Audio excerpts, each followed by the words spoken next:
Imagine a world where no one ever told you what to do, no one ever told you how to think, no one ever taught you how to live your life, or what you should and shouldn't do, or what's right and wrong.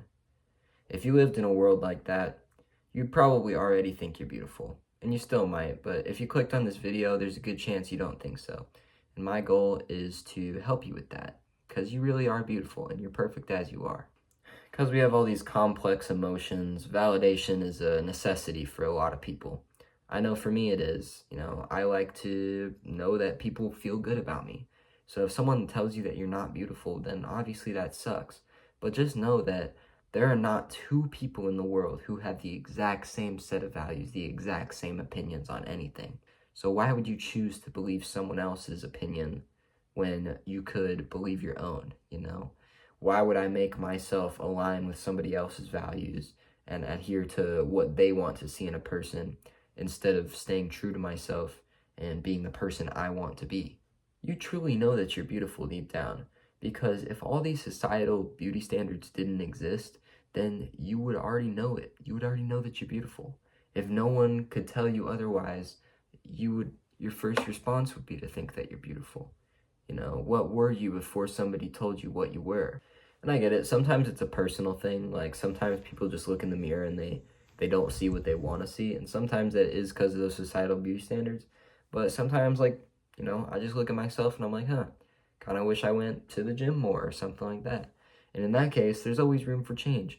You can always better yourself. You can always try harder, be more disciplined, look better. But the thing is, you're already perfect as you are. So if you're going to do that, do it for you and no one else.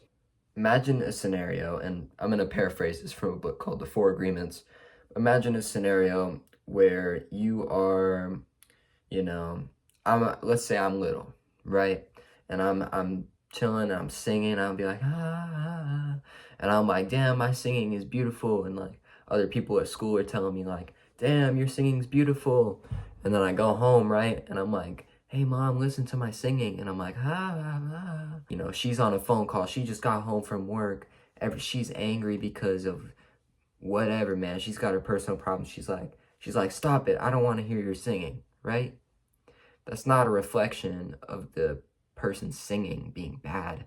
It's a reflection of the other person not wanting to hear that noise at the time, right?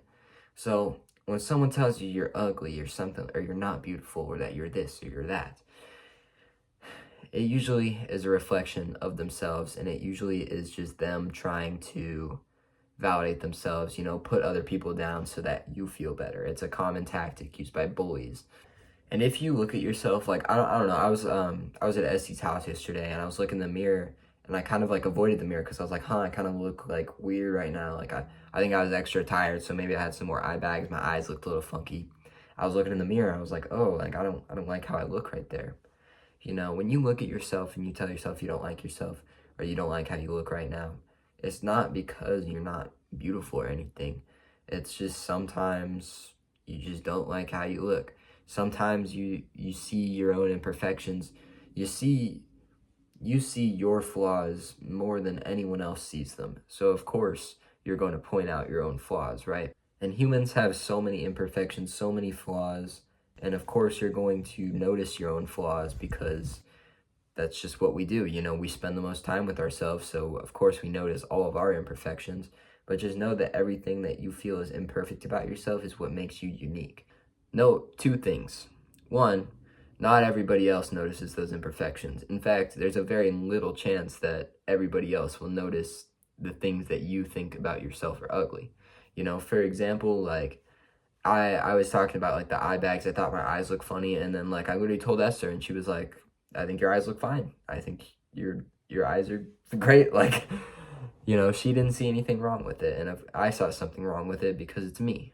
But just remember to love yourself in those scenarios. Everything that you feel is imperfect about yourself is what makes you beautiful.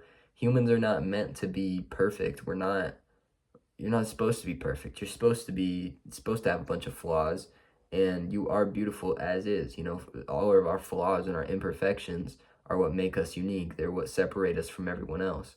And that's what humans are supposed to be, different from each other. So It kind of sucks. We live in a society that punishes people for being the most unique or more unique than everyone else, right?